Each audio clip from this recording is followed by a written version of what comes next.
Right, so dermal fillers are technology that incorporates hyaluronic acid. And these are basically volumization agents, but it can be used in many different aspects and many different techniques, from using them in the lips to using them in the cheeks, and other more advanced techniques like nasal tip lift, or temporal area restoration, or jawline definition. Most patients want volume, so just for sagging skin, just to lift sagging skin. So we use it a lot in the cheeks. So if there's a lot of folds along the nasolabial line, or there's a lot of sagging skin along the jawline, we can also use fillers in that area. And a lot of patients love the fillers for the lips, and we always encourage them to get fuller lips, younger looking lips, respecting the patient's symmetry and harmony. So I tend to not do very large lips, but if the patient's aesthetics call for it, then we do encourage it. So the procedure involves placing some numbing cream for about 20 minutes or so in the area that's going to be injected. And then using different techniques, we introduce the product to the area, and actually you get immediate or instant lifting effect. It's actually one of the most dramatic changes in office. They can see the changes immediately. So they're very, very happy once they get it done.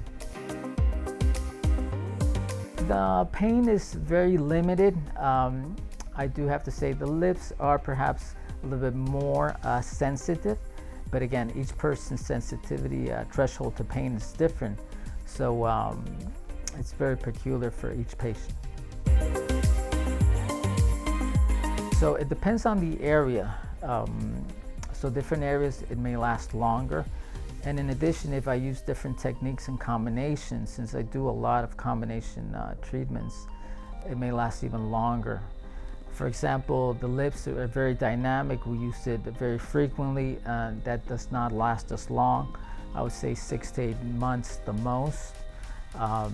Cheeks and eyes are less dynamic, and those tend to last up to 2 years.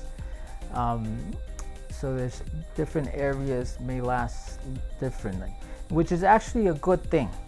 We think about it like it's not going to last too long, but I always remind patients that your face is actually changing as we age. So the bone structure changes, and you don't want to have something that's permanent.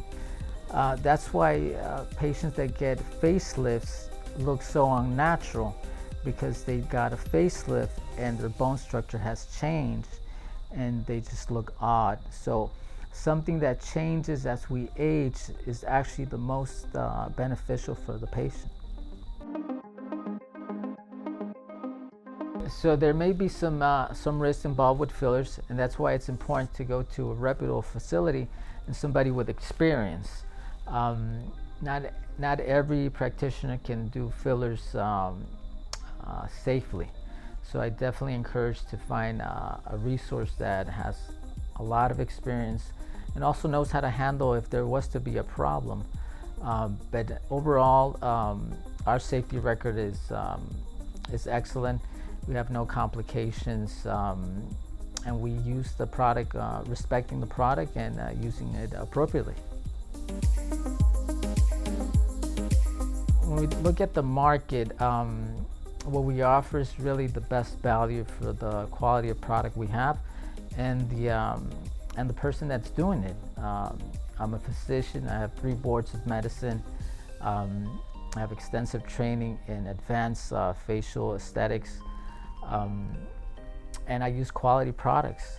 I've seen complications, patients that have come and seen me that have gotten products outside the US or in other parts here where they use different products that are not, first they're not, there's no quality control, and we really don't know what it is. They're very inexpensive, but you really pay, you get what you pay for. So I only offer the best, and I really tell the patient, you can really not, this is not an area where you want to go for the cheapest thing. It's your face, it's who defines you, who you are. When we say somebody's name, we see their face. So I really encourage them to not think about these areas where they get super inexpensive products and you really don't know what you're gonna get.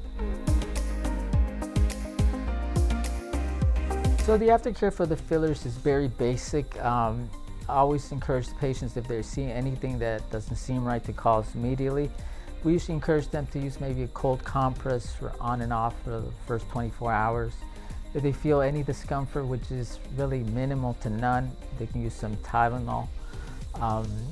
I do encourage them not to push on the area or to lean on the area for at least 72 hours. We always have a follow-up appointment to see how the patient is doing, and we're always attentive to any of their concerns.